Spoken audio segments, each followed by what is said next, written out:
right now, your brain is lying to you.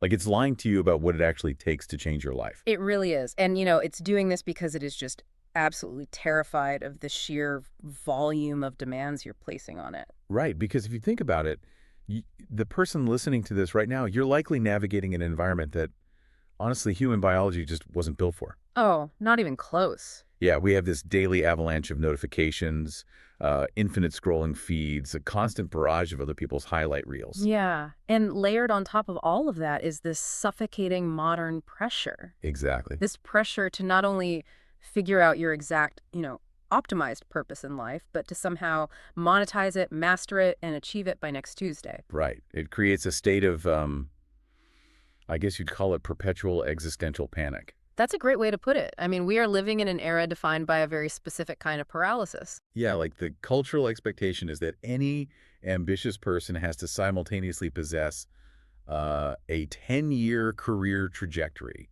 a perfectly calibrated 5-year financial plan. Don't forget the rigorous morning routine with the ice baths and the journaling. Oh, the ice baths, right.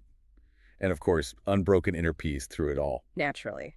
But, when you look at that towering wall of expectations, the natural psychological response isn't motivation. It's to freeze. Exactly. It's to retreat to the path of least resistance. Which, let's be honest, usually means sinking into the sofa and watching like 4 hours of a show you don't even really like. Right. Because the gap between where you are right now and this hypothetical optimized self is just, it's too wide. It's a chasm. And that paralysis is exactly what we're dismantling today in this deep dive. But the source material we're using to crack this code is, well, it's probably the last place you would ever look for high-level behavioral psychology. It really is an incredible Trojan horse for personal development. Totally. So we're doing a deep dive into a transcript from a YouTube channel called Speak English with Class. Right. The creators are two individuals named Anna and Jake. And, on its face, this is a language learning resource. It's targeted at intermediate B1 level English learners. Yeah, so they're talking about vocabulary, sentence structure, basically just basic communication. But the actual subject matter they use as the vehicle for this language lesson is, honestly, a profound exploration of dreams, goal setting, and the psychology of persistence. It's wild. And what's fascinating here is that the constraint of the medium is precisely what makes their insights so sharp. Right, because they're communicating with an audience that is still mastering the English language, so they are completely barred from using that bloated, abstract jargon that usually plagues the self-help industry. Oh, thank goodness. Yeah, they can't rely on empty corporate buzzwords. They can't tell their audience to synergize their paradigms or hyper-optimize their workflow. Right, because their audience wouldn't know what that means. Honestly, I don't even know what that means when productivity gurus say it. Exactly. So they're forced to distill the architecture of human ambition down to its absolute bedrock. The simplicity of their vocabulary forces the underlying psychological concepts to be incredibly clear.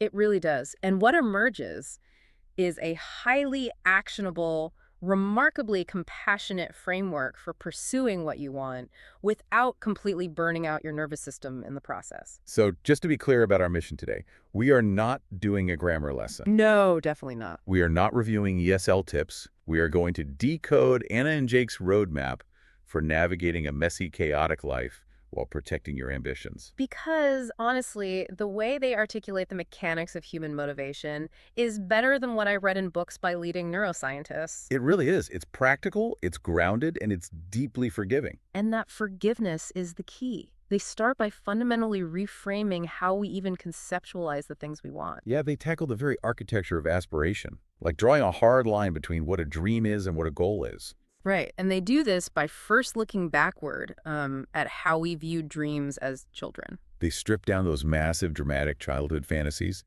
Anna shares this hilarious story about her childhood dream of being a famous singer. Oh, yeah, the singer story. She wanted the whole package, the big stage, the blinding lights, the microphone, the adoring crowds. But then she juxtaposes that with her actual reality at the time. Right. Her stage was just her bedroom mirror. Yeah. And her audience, her fans, as she puts it, consisted of 2 bored plants and 1 very confused chair. That's so relatable. And Jake shares a very similar reflection. His childhood dream was to be a massive football star. Oh, in a gigantic stadium, right? Yeah, tens of thousands of people chanting his name, lights glaring down on the pitch. But his reality was a muddy, tiny school field where the only chanting was his friends yelling, "Jake, you missed again." It's universally relatable, but what's interesting is they don't mock those childhood dreams. No, not at all. They point out that those exaggerated dramatic visions served a vital psychological function at that age. Like, they generated excitement. They made the world feel limitless. Exactly. But the friction happens when we try to carry that childish, dramatic definition of a dream into adulthood. Right.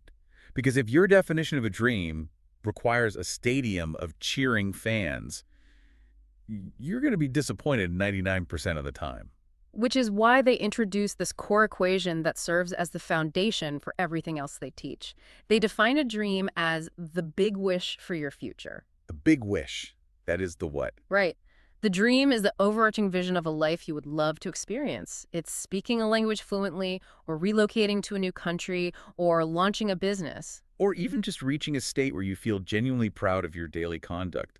That's the big wish. Okay, so the dream equals the big wish. But the goal, they specify, is the small plan. The goal is the how. Wait, let me stop you there, because I think people use those words completely interchangeably. Oh, all the time. Someone will say, my goal is to be a millionaire, or my goal is to learn Spanish.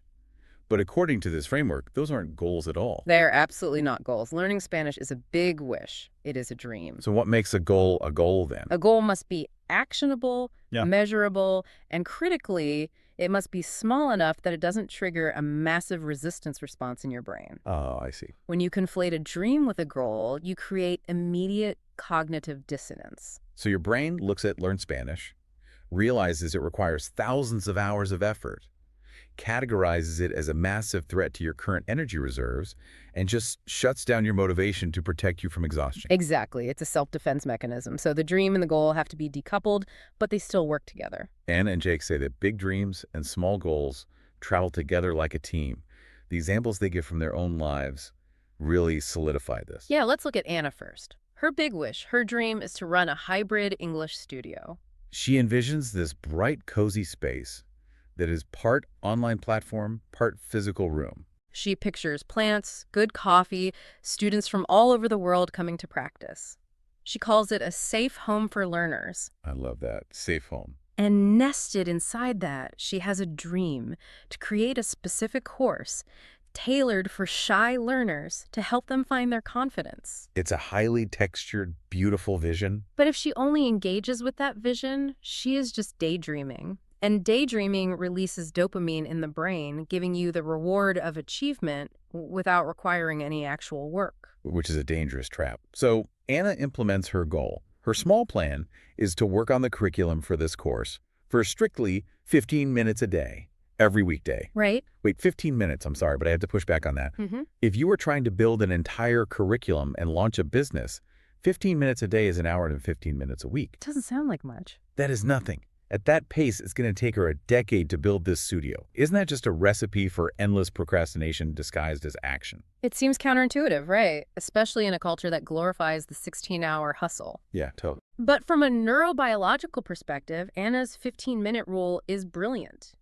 Because the objective in the early stages of pursuing a massive dream isn't volume of output. Now, what is it? It is identity shifting and habit formation. Explain that. What does 15 minutes have to do with identity? Well, when you set a goal to work for 3 hours a day on a new project, your amygdala, the fear center of your brain, perceives that massive time commitment as a threat to your stability and survival. Oh, wow. So it actually triggers a fear response. Yes. It triggers resistance, you feel anxious, tired, and you avoid the task.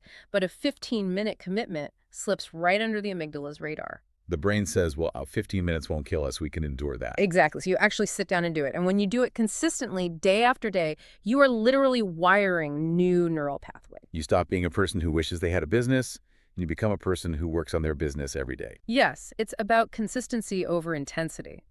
Anna actually says that every time she sits down for those 15 minutes, she feels like she is sending a direct message to her dream. Saying, I'm coming slowly, but I'm coming. And that consistent signaling builds tremendous self-trust. Once that 15-minute habit is cemented, scaling it up to 30 or 60 minutes later is infinitely easier because the behavioral groove is already carved into the brain.